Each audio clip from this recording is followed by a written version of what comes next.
आज मेरे बेटे की दूसरी शादी थी। उसकी पहली शादी का क्या हुआ मैं उसे भूल जाना चाहती थी, क्योंकि वो बड़ी ही अजीब घटना थी। लेकिन आज उसकी दूसरी शादी थी। मुझे यकीन था कि वो मेरे बेटे का ख्याल जरूर रखेगी।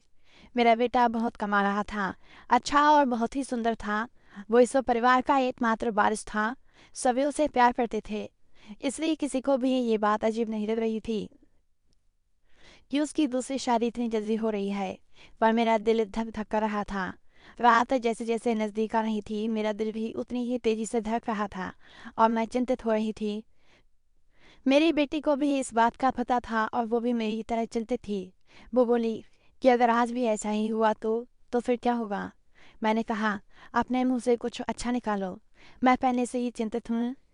अब तो सभी मेहमान भी आ गए हैं। पिछली बार देश में महामारी के कारण इतने लोगों को आमंत्रित नहीं कर सके थे, लेकिन इस शादी में सभी रिश्तेदार बहुत उत्साह के साथ आए थे। इसलिए लोग पिछली शादी के बारे में ज़्यादा नहीं जानते थे और ये भी नहीं जानते थे कि ऐसा क्या हुआ कि उन्हें फिर से शादी करनी पड़ी। मेरा बेटा भी खुश था, कोई समस्या नहीं थी, क्योंकि उसकी ये पत्नी पहली पत्नी से कहीं ज़्यादा खूबसूरत थी और उम्र में भी छोटी थी, तो उसे तो खुश होना ही चाहिए था। सर्दी का मौसम था, ज़्यादातर मेहमान घर में ठहरे हुए थे। समारोह बाहर हो रहा था, नाच गाना चल रहा था, लोग आपस में हंसी मजाक कर रहे थे। मैंने अपनी जेठानी से कहा, दुल्हन दूसरे शहर से आई है, बहुत थक गई होगी। मुझे लगता है उसे दूल्हे के कमरे में नहीं भेजना चाहिए। मेरी जेठानी ने कहा, तुम्हें क्या हो गया है? उनकी अभी अभी शादी हुई है और तुम हो कि उनकी रात खराब करना चाहती हो। मानती हूँ, शादी में हमें थकावट हो ही जाती है, लेकिन नया खून है। कॉफ़ी शॉफ़ी पिला दो, फ्रेश हो जाएंगे और फिर सुबह रिसेप्शन भी तो है। मैं बोली, वो थक जाएगी बेचारी। मेरी जेठानी ने कहा कि आजकल कोई भी इतना नहीं थकता। लड़कियों को तो अपनी शादी का बहुत शौक होता है। उसे अपने बेटे के कमरे में भेज दो। अब रात के 12 बज गए हैं, सुबह उठकर तैयार भी तो होना है। मुझे नहीं पता कि तुम इतना टाइम क्यों लगा रही हो। सभी रस्में हो चुकी हैं, हर कोई नाच गा कर थक गया है। बेचारी दुल्हन भी कमरे में जाना चाहती है। मेरी जेठानी तो वैसे भी बाल की खाल निकालने में माहिर थीं, सबसे बड़ी थीं, इसलिए सोचा इनसे सलाह मशवरा कर लूँ। लेकिन उन्होंने मुझे ही अपनी बातें बता दी और फिर उसने खुद ही कहा कि अब दुल्हन कमरे में जाएगी। दुल्हन को कमरे में ले जाया गया। बाकी सबको कमरे से निकाल कर मैं थोड़ी देर दुल्हन के पास ही बैठ गई। मैंने कहा, बेटा, तुम अपने परिवार में सबसे बड़ी हो, तुम बहुत ही धैर्यवान लड़की हो, इसलिए मैं तुम्हें पसंद करके आई थी। देखो बेटा, जब शादी होती है तो कुछ चीज़ें ऐसी होती हैं जो हमें पसंद नहीं आती, लेकिन मेरी बच्ची, तुम थोड़ा सब्र करना। उसने कहा कि मुझे समझ नहीं आ रहा कि आप क्या कर रही हैं। मैंने कहा कि अगर मेरा बेटा कुछ उल्टी सीधी बात करता है तो उसकी बातों पर ध्यान मत देना। तुम एक ही बात कमरे में ही रखना, सुबह मुझे बता देना, मैं तुम्हारी प्रॉब्लम को सुलझाने की कोशिश करूंगी। मेरी बात सुनकर वो थोड़ा घबरा रही थी कि मैं किस विषय पर बात कर रही हूँ। वो थोड़ा घबराई हुई सी बोली। फिर उसने कहा, ठीक है, मैं पूरी कोशिश करूंगी। अब इस घर की इज्जत भी मेरी इज्जत है। मैं दुल्हन का हाथ थपथपा कर बाहर आ गई। सब अपने अपने बिस्तर पर सोने चले गए थे। घर में बहुत सन्नाटा था, क्योंकि सब बहुत थक चुके थे, इसलिए सब सो चुके थे। जाड़े की रातें वैसे भी शांत होती हैं, लेकिन मैं सो नहीं पा रही थी। बहुत देर बाद आखिर मैं सोने चली गई, लेकिन मेरी आंखों में नींद नहीं आ रही थी और मेरी आंखें बार बार धरे की ओर ही देख रही थी। काश सुबह जल्दी हो जाती तो मेरी सारी चिंताएं खत्म हो जाती। लेकिन जैसे ही 2:30 बजे मैंने एक जोरदार चीख सुनी और उसके बाद ही मुझे पता चल गया कि अब क्या होने वाला है। उसके बाद बार बार चीखें शुरू हो गई। ये एक लड़की की चीखने की आवाज़ थी और वो लड़की कौन हो सकती है, मैं अच्छी तरह जानती थी। सभी मेहमान भी धीरे धीरे उठने लगे थे। अचानक मेरे बेटे के कमरे का दरवाज़ा खुला और मेरी बहू पागलों की तरह चीखती हुई बाहर भागी। उसे पता ही नहीं चला कि उसके पास तो दुपट्टा भी नहीं है। अस्तो व्यस्त कपड़ों में बाहर भागती हुई आई थी। वो घर से बाहर भाग जाना चाहती थी, जब कुछ औरतों ने उसे पकड़ लिया और कहा, बेटा क्या हो गया, अपने आप को संभालो। सब उसको संभालने लगी, लेकिन वो बेहोश हो गई थी। जब कोई बेहोश होता है तो उस पर पानी के छींटे वगैरह मारे जाते हैं, लेकिन मेरी बहू तो पानी के छींटे मारने पर भी होश में नहीं आ रही थी। उसका पूरा शरीर ठंडा पड़ गया था। उसे फौरन अस्पताल ले जाया गया। मैं उसे अस्पताल ले जाना नहीं चाहती थी, क्योंकि फिर से वही तमाशा बन जाता, लेकिन और कोई चारा भी नहीं था। बेचारी बच्ची किसी भी तरह होश में नहीं आ रही थी। उसके माँ बाप को भी बुला लिया। उन्होंने भी एक दूसरे के कानों में बातें करनी शुरू कर दी। पता नहीं हमारी बेटी को क्या हुआ है, पता नहीं उसके साथ क्या सलूक किया है। वो सब लोग मुझे अजीब सी नज़रों से देख रहे थे। सवाल ही सवाल थे हर तरफ, और मैं बेचारी परेशान सी हॉस्पिटल में घूम रही थी। मैंने कहा कर अपने बेटे से पूछना चाहा कि अब उसने क्या किया है, तो वो कमरे में ही नहीं था। उसका फ़ोन भी बंद था। कमरे की हालत बिल्कुल नॉर्मल थी। कोई भी ऐसी हरकत नहीं लग रही थी कि जैसे कोई चीज़ टूटी होती या उसने अपनी बीवी पर हाथ उठाया होता। लोगों के सवालों से बचने के लिए शायद मेरा बेटा अरविंद कहीं चला गया था। फिलहाल तो मुझे बहू की फिक्र थी। मैं अस्पताल वापस आ गई। 2-3 घंटे में अस्पताल वालों ने मेरी बहू को छुट्टी दे दी। मेरी बहू हमारे घर नहीं आना चाहती थी। वो बहुत ज़्यादा घबराई हुई थी, लेकिन उसकी माँ ने से समझाया कि तुम्हारी ससुराल ही चलते हैं, नहीं तो लोगों को मैं क्या जवाब दूंगी। लोग तरह तरह की बातें बनाएंगे। मैंने भी अपनी बहू को समझाया कि बेटा, सुबह मुँह दिखाई की रस्म पूरी हो जाए फिर अपनी माँ के घर चली जाना, मैं तुम्हें नहीं रोकूंगी। मेरी बात सुनकर मेरी बहू गुस्से में आ गई और बोली, बाहर नहीं गई आपकी रस्में, मैं आपके घर में एक पल के लिए भी नहीं रुकूंगी। मैं अपने घर जाऊंगी, और मुझे अपने घर जाने से न कोई समाज रोक सकता है, न कोई कानून। मैं एक पढ़ी लिखी लड़की हूँ, और मुझे अपनी ज़िंदगी अपने तरीके से जीने का हक है। मुझे आपके बेटे के साथ एक पल भी नहीं रहना। मेरी बहू ने अपना फैसला सुना दिया था। मैं चुपचाप आंखों में आंसू लिए उसे देखती रही। ये तो पहले भी हो चुका था, जब अरविंद की पहली शादी हुई थी। मेरी पहली बहू के साथ भी वही हुआ था। वो मेरी पसंदीदा लड़की थी। वो मेरी बेटी की दोस्त थी, और वो उसे बहुत पसंद करती थी। वो उसे बहुत खुशी के साथ घर लेकर आई थी। इन लोगों ने हमारा बहुत सहयोग किया था। वो एक अमीर पिता की बेटी थी। वो बहुत अच्छी लड़की थी। मुझे भी इसका घराना अच्छा लगता था। कुछ ही दिनों में मैंने महसूस किया था कि जैसे वो अरविंद को पसंद करने लगी है, और शायद इसीलिए रिश्ता भेजा गया था। लेकिन शादी के बाद उसके साथ भी ऐसा ही हुआ था। शादी की पहली रात वो भी चिल्लाते हुए कमरे से बाहर भागी थी, और उसके बाद मेरे बेटे की शक्ल देखने से भी मना कर दिया था। सबने उसे बहुत समझाया कि बेटा, अपनी ज़िंदगी के बारे में तो सोचो, लेकिन उसने कहा कि मेरी ज़िंदगी तो बर्बाद हो गई है। और अब इस लड़की को भी समझाया जा रहा था, लेकिन वो भी कह रही थी, अगर मैंने नहीं रहना तो मैं नहीं रहूँगी आपके बेटे के साथ। मेरा बेटा भी कोई जवाब नहीं दे रहा था। पता नहीं कहाँ चला गया था। लड़की का बाप बार बार कह रहा था कि उस व्यक्ति को बुलाओ, हम उससे पूछें कि उसने हमारी बेटी के साथ क्या किया है। अरविंदो घर आ चुका था। सब उस पर सवालों की बौछार कर रहे थे, लेकिन उसने चुप साध ली थी। कुछ भी नहीं बोल रहा था। थक हार कर सब खामोश हो गए। लड़की के माँ बाप भी अरविंद को भला बुरा और धमका कर चले गए। वो अपनी बेटी को भी साथ ले गए। अच्छा खासा तमाशा हो गया था। सब मेहमानों के सामने हमारी नाक कट रही थी। लड़की के माँ बाप ने हमारी बेइज्जती करने में कोई कसर नहीं छोड़ी थी, लेकिन अरविंद अपने मुंह से एक शब्द भी नहीं बोल रहा था। अरविंद के पिता तो पहले ही इस दुनिया से जा चुके थे। सारी बेइज्जती मुझे अकेले ही सहनी पड़ी। घर में जमा लोगों ने भी हमें अच्छी खासी बातें सुना डाली थीं। लड़की की माँ तो काबू में ही नहीं आ रही थी। वो बहुत चीख चीख कर मुझे भला बुरा कह रही थी, लेकिन उसमें उस बेचारी की क्या गलती थी। आखिर उसकी बेटी की जिंदगी तबाह हुई थी। आज खुद को बहुत अकेला महसूस कर रही थी मैं। काश अरविंद के पिता होते तो इतनी जल्दी हिम्मत न हारती। लोगों के तानों को मैं अकेले ही सुनती रही। अरविंद बड़ा था। अरविंद से छोटी मेरी एक बेटी थी जो कॉलेज में पढ़ती थी। सब लोग आपस में कानाफूसी कर रहे थे। अरविंद को लेकर तरह तरह की कहानियां बनाई जा रही थी। कोई कह रहा था पता नहीं शायद अरविंद पागल है, तो कोई कह रहा था लगता है अरविंद दिमागी मरीज है, तो कोई कह रहा था पता नहीं उसने नई तरह के साथ ऐसा क्या किया कि वो इतना ज़्यादा डर गई।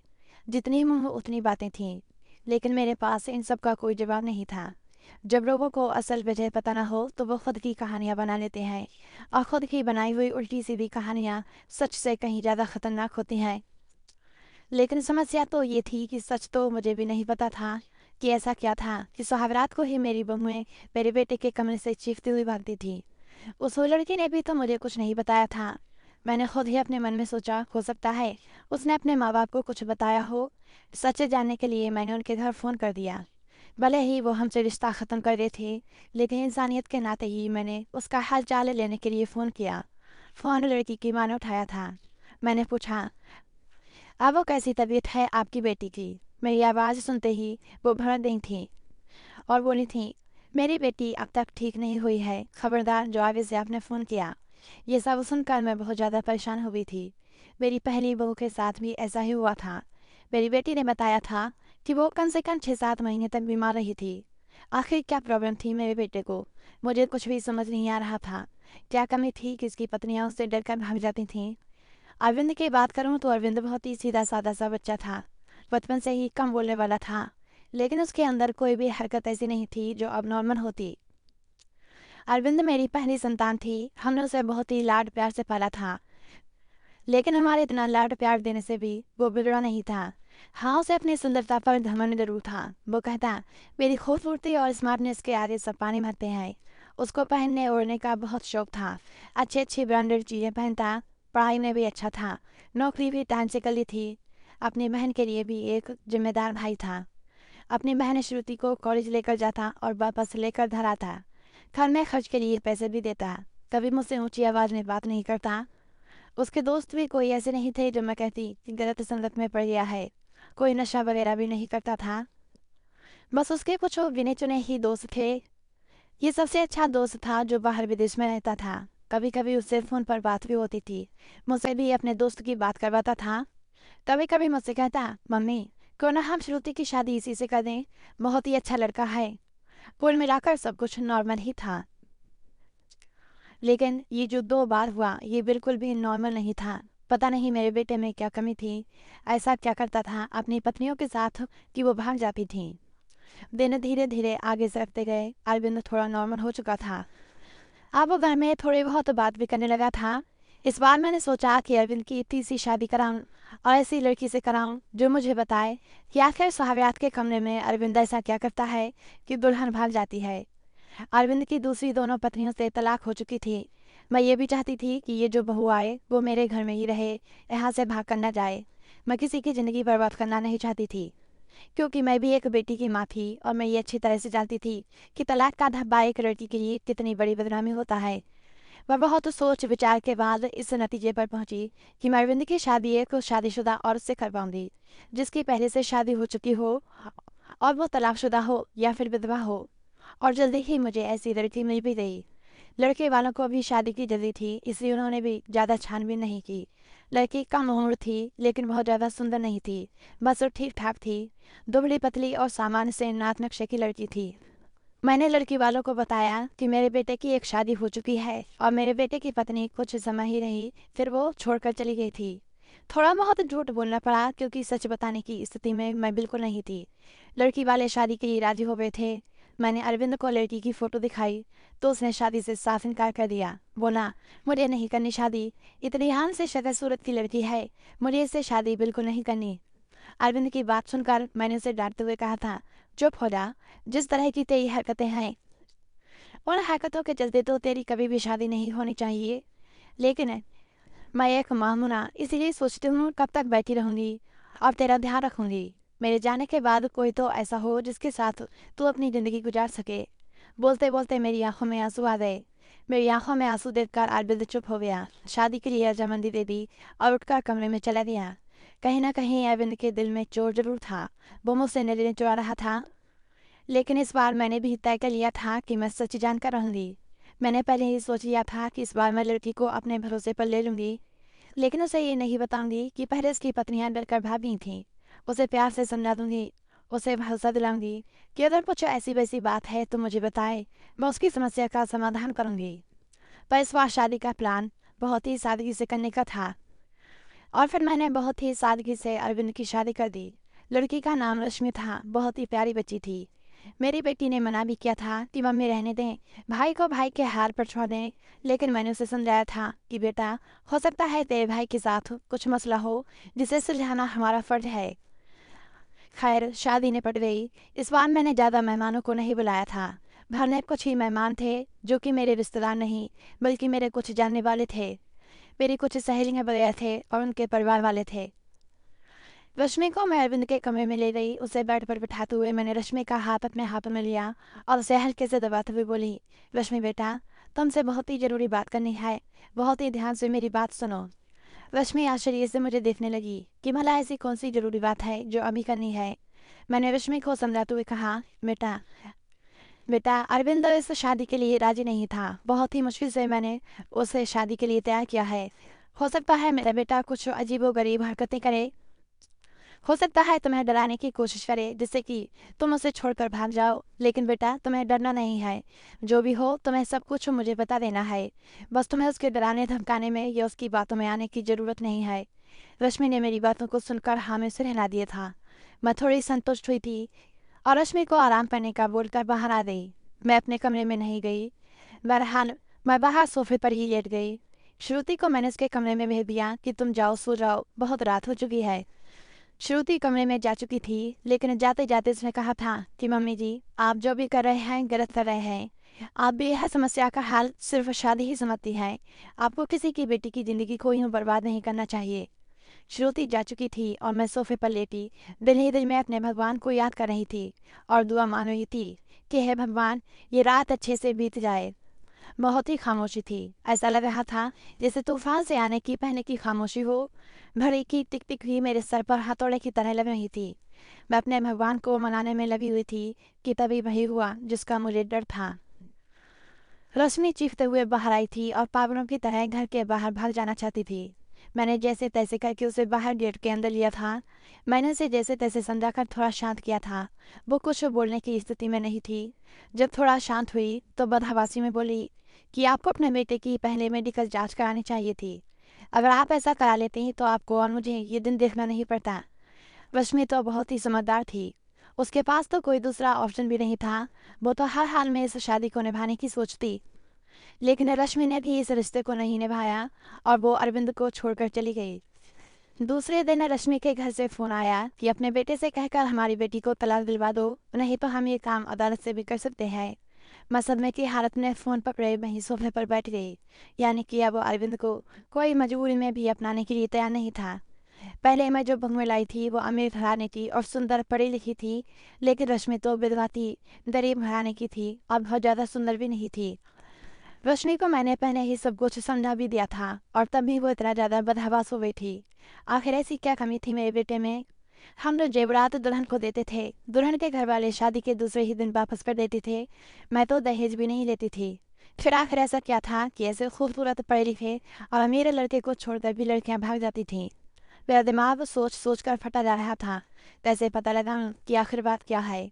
अरविंद भी अपने मुंह से कुछ कहने को तैयार नहीं था।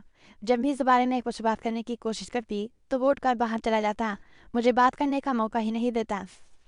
लेकिन अब मैं हर वक्त तो अरविंद पर नजर रखने लगी थी, उसकी एक एक हरकत पर ध्यान देती। शायद कुछ तो ऐसा सबूत मिले जिससे मैं सवाल लगा सकूं, सच जान सकूं कि आखिर सच्चाई क्या है। लेकिन उसके हाव भाव से कभी ऐसा लगा ही नहीं कि उसमें कुछ अबनॉर्मल भी है। एकदम नॉर्मल लड़कों की तरह था जैसे और लड़के होते हैं। एकदम नॉर्मल लड़कों की तरह था जैसे और लड़के होते हैं। मुझे कोई भी रास्ता दिखाई नहीं दे रहा था। एक दिन तंग आकर मैंने अरविंद के दोस्त को फोन लगाया, उसी विदेश में रहने वाले दोस्त को। मैंने पूछा, नितिन, तुम अरविंद के इकलौते दोस्त हो जिससे अरविंद अपने दिल की सारी बातें करता है। मुझे अरविंद के बारे में सब कुछ बताओ। उसने अपने जीवन के बारे में तुम्हें जरूर कुछ ना कुछ बताया होगा। लेकिन ये सुनकर तो मैं हैरान हो गई कि उसने अपने दोस्त को अपने बारे में कुछ भी नहीं बताया था। और बस यही बात मुझे बहुत अजीब लगी कि उसने अपने दोस्त को ये भी नहीं बताया कि मेरी 3 शादियां हो चुकी हैं और मेरी तीनों पत्नियां मुझे छोड़कर भाग गई हैं। लेकिन उसने ये बात अपने दोस्त को नहीं बताई जो कि उसका सबसे अच्छा दोस्त था। ये मुझे काफ़ी अजीब लग रहा था। लेकिन शायद उसने नहीं बताया हो क्योंकि वो शर्मिंदा होना नहीं चाहता होगा। शादी की रात ही पत्नी का भाग जाना, वो भी 3 पत्नियों का। धीरे धीरे 6 महीने और गुजर गए। घर में सब कुछ नॉर्मल चल रहा था, लेकिन अरविंद को लेकर मैं बहुत ज़्यादा परेशान थी। ऐसा क्या था जो दुल्हन शादी की रात को ही भाग जाती थी। मैंने एक बार फिर से अरविंद की शादी के लिए सोचा और इस बार मैंने ठान लिया कि सच्चाई जानकर ही रहूंगी। इस बार मैंने लड़की को सब कुछ बता दिया, कुछ भी नहीं छुपाया। और लड़की भी किसी ऐसे घर से लाई थी जिसे शादी की सख्त ज़रूरत थी, क्योंकि ये लोग बहुत ही गरीब थे और उसके घर में उसके 2 छोटे भाई थे। मैंने कहा, तुम्हारे दोनों भाइयों की पढ़ाई की जिम्मेदारी मेरे ऊपर है और शादी में भी आप लोगों को कुछ भी खर्च नहीं करना पड़ेगा। लड़की को तो मैंने राजी कर लिया था, लड़की के माँ बाप भी राजी हो गए। लेकिन मैंने ये बात लड़की के माता पिता को नहीं बताई थी, बस लड़की को बता दी थी। लड़की थोड़ी घबराई हुई थी क्योंकि मैंने शादी से पहले ही सारी बातें लड़की को सुना दी थी। पहले तो वह बहुत ज़्यादा डर गई, फिर खुद को संभालते हुए बोली कि कुछ भी हो, मैं इस शादी के लिए तैयार हूँ। अगर मेरे थोड़े से त्याग से मेरे भाइयों की ज़िंदगी बनती है तो उसमें बुराई क्या है। जो कुछ भी होगा उसे सहन करूँगी। और वैसे भी सारे समझौते औरतों को ही करने पड़ते हैं। लड़की, जिसका नाम सुमन था, भले ही गरीब घर की थी लेकिन बहुत ही संस्कारी और समझदार लगी मुझे। दिल ही दिल में खुश हुई कि अगर सुमन मेरी बहू बनती है और मेरे घर में टिकी रहती है तो ये मेरे लिए बहुत ही सौभाग्य की बात होगी। संस्कारी होने के साथ साथ सुमन बहुत ही खूबसूरत भी थी। इस बार शादी मंदिर में हुई थी, सब कुछ ठीक था और हैरानी की बात तो ये थी कि रात भी गुजर चुकी थी और सुबह हो चुकी थी। सुबह होते ही मैंने कमरे का दरवाज़ा खटखटाया लेकिन किसी ने दरवाज़ा नहीं खोला। मैं बहुत परेशान थी। कोई दरवाज़ा नहीं खोल रहा था। थोड़ी देर बाद कमरे की दूसरी चाबी लेकर आई और मैंने खुद ही दरवाज़ा खोला। कमरे के अंदर का दृश्य देखकर मेरी चीख निकल गई, क्योंकि मेरी बहू बेहोश पड़ी थी। अरविंद कमरे में कहीं भी नजर नहीं आ रहा था, शायद बाथरूम में था। मैंने जल्दी से डॉक्टर को बुलाया। डॉक्टर ने कहा कि वो सिर्फ डर की वजह से बेहोश हुई है, उसके शरीर पर किसी भी तरह के कोई चोट के निशान नहीं है। अरविंद के चेहरे से भी चिंता झलक रही थी। ऐसा लगता था कि जैसे वो भी परेशान है इन सब हालातों से। अच्छे से चेकअप करने के बाद और कुछ दवाइयाँ देकर डॉक्टर साहब चले गए थे। डॉक्टर ने कहा था कि सुमन को जल्दी ही होश आ जाएगा। अरविंद भी तैयार होकर अपने ऑफिस के लिए निकल गया था। मैं सुमन के पास ही बैठी रही। थोड़ी देर में सुमन ने आंखें खोल दी थी। होश में आते ही वो बाहर की तरफ भागी थी, ये कहते हुए कि मुझे यहाँ नहीं रहना, मुझे अपने घर जाना है, अपने मम्मी पापा के पास। मैंने सुमन का हाथ पकड़ लिया। सुमन, तुम ऐसा नहीं कर सकती। मैंने तो तुम्हें सारी सच्चाई बता दी थी और तुम मान भी नहीं थी, फिर तुम अब ऐसा क्यों कर रही हो। लेकिन सुमन मेरी कुछ भी सुनने को तैयार नहीं थी। रोते हुए बोली, आंटी जी मुझे माफ़ कर दो, मैं मजबूर हूँ, मैं यहाँ नहीं रह सकती। आप बेफिक्र रहें, मैं अपने मम्मी पापा को कुछ नहीं बताऊंगी, सब कुछ हैंडल कर लूँगी। बस आप मुझे इस घर में रहने को ना कहें। लेकिन सुमन, मुझे बताओ तो सही, आखिर ऐसा क्या हुआ था। मैं सच जानना चाहती हूँ। सुमन, तुमने मुझसे वादा किया था कि तुम अरविंद की सच्चाई मुझे जरूर बताओगी। आंटी, अरविंद के बारे में मैं कुछ नहीं बता सकती। अगर मैंने अरविंद के बारे में बोला तो वो मुझे जान से मार देगा। मुझे अपनी जान की परवाह नहीं है, लेकिन अरविंद मेरे भाइयों को भी नहीं छोड़ेगा। प्लीज़ मुझे जाने दें। उसकी आंखों में बेटी के ऐसे करुण भाव थे कि मैं उसे रोक न सकी। सुमन चली गई थी। मैं इंतजार कर रही थी कि अब कुछ ही देर में सुमन के माँ बाप का फ़ोन आने वाला है, लेकिन ऐसा कुछ भी नहीं हुआ। शायद सुमन ने अपने माता पिता को कुछ नहीं बताया था। अरविंद की तीनों पत्नियों ने तो दूसरे दिन ही तलाक की मांग कर दी थी, लेकिन सुमन ने ऐसा कुछ भी नहीं किया था। इसका मतलब था सुमन अब भी मेरे बेटे की पत्नी थी। मैंने सोचा कि अब मैं अरविंद का चेकअप करा कर ही रहूँगी। अपने होशो हवास में तो अरविंद ऐसा कभी भी नहीं करने देता, इसलिए एक दिन मैंने अरविंद के खाने में नींद की दवाई मिला दी। अरविंद के गहरी नींद में जाते ही मैंने डॉक्टर को फ़ोन कर दिया। डॉक्टर ने अरविंद के कुछ सैंपल लिए और ये बोलकर कि जैसे ही रिपोर्ट आती है मैं आपको बताता हूँ, डॉक्टर चला गया। और फिर मैं बेसब्री से अरविंद की रिपोर्ट का इंतजार करने लगी। अब एक दिन डॉक्टर का फ़ोन आया और उसने कहा कि अरविंद एकदम नॉर्मल है, उसकी सारी रिपोर्ट्स नॉर्मल आई हैं। ये सुनकर तो मेरे आश्चर्य की कोई सीमा ही नहीं थी। अगर अरविंद नॉर्मल है तो शादी की पहली रात में उसकी पत्नियां क्यों भाग जाती हैं। सोच सोच कर मेरा दिमाग फटने लगा। कुछ सोच कर मैं सुमन के पास गई। सुमन के माता पिता ने मेरी बहुत इज्जत की। शायद उन्हें सच्चाई का पता नहीं था। उन्हें लगता था कि मैं उनकी बेटी को घर ले जाने के लिए आई हूँ। मुझे देखते ही सुमन डर रही थी। वो हम लोगों के साथ ज़्यादा नहीं बैठी और अंदर कमरे में चली गई। मैं भी सुमन के पीछे पीछे उसके कमरे में आ गई। मुझे देखते ही सुमन बोली, आंटी जी, मैंने आपको पहले भी कहा था कि मैं आपके घर में नहीं रह सकती, फिर आप मुझे लेने क्यों आई हैं। मैंने सुमन को बहुत ही प्यार से अपने पास बिठाया और उसके सामने हाथ जोड़ते हुए बोली, सुमन, मेरी उम्मीद की आखिरी किरण अब तुम ही हो। तुम ही मुझे बता सकती हो कि आखिर मेरे बेटे में क्या कमी है। एक मजबूर माँ तुमसे हाथ जोड़कर विनती करती है, प्लीज़ मना मत करना। मेरी आंखों में आंसू और मेरे जुड़े हुए हाथ देखकर सुमन ने मेरे हाथों को थाम लिया और बोली, आंटी जी, मैं मजबूर हूँ, प्लीज़ आप मेरे सामने हाथ मत जोड़ें। जब सुमन किसी तरह सच्चाई बताने के लिए राजी नहीं हुई तो फिर मैंने सुमन से कहा, ठीक है, तो अपने मुंह से कुछ मत बताओ, मैं खुद अपनी आंखों से देख लूँगी, लेकिन तुम मेरी मदद तो कर ही सकती हो ना। तुम आज रात के लिए मेरे बेटे के कमरे में फिर से रुक जाओ, मैं सारी सच्चाई अपनी आंखों से देख लूँगी। पहले तो सुमन डरती रही, लेकिन मेरे बहुत समझाने पर कि मैं तुम्हारे साथ रहूँगी, तुम्हें कुछ नहीं होगा, वो मान रही थी। मैं सुमन को अपने घर ले आई।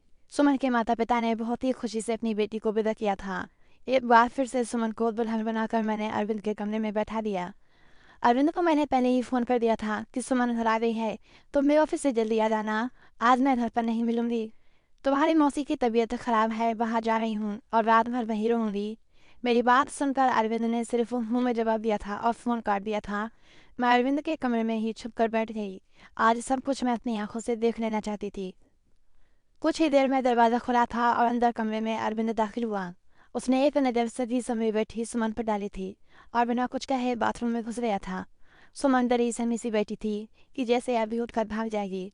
मैं भी सांस रोके आने वाली सिचुएशन के लिए खुद को तैयार कर रही थी कि तभी अचानक बाथरूम से किसी औरत के चीखने की आवाज़ें आने लगी।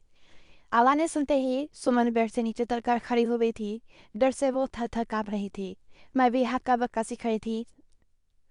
अंदर तो अरविंद गया था, फिर ये औरत की आवाज़ क्यों? तभी अरविंद बाहर निकला और अरविंद को देखते ही मैं बेहोश होते होते बची। उसने अपना हुलिया एकदम से बदल लिया था। उसने और तरह से कपड़े पहन रखे थे, बहुत ही बेहुदा सा, या यूँ कहिए कि बहुत ही डरावना सा मेकअप कर रखा था। आंखों में जैसे खून उतरा हुआ था, आवाज़ भी लड़की की तरह ही निकाल रहा था। तुमसे मना किया था, मेरी ज़िंदगी में दोबारा मत आना। तुमने मेरी बात नहीं मानी, अब तुम अपनी मौत की खुद जिम्मेदार होगी।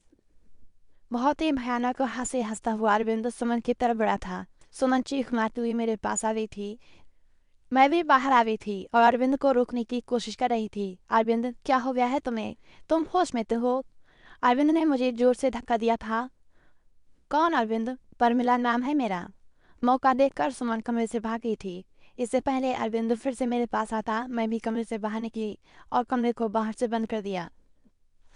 अरविंद की भयानक हंसी मुझे बाहर तक सुनाई दे रही थी।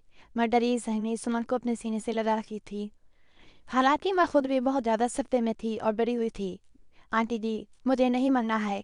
अरविंद मुझे जिंदा नहीं छोड़ेगा। उसने मुझसे कहा था, अगर मैंने किसी को कुछ बताया तो वो मुझे मार डालेगा, साथ में मेरे भाइयों को भी। मुझे और मेरे भाइयों को बचा लो आंटी जी।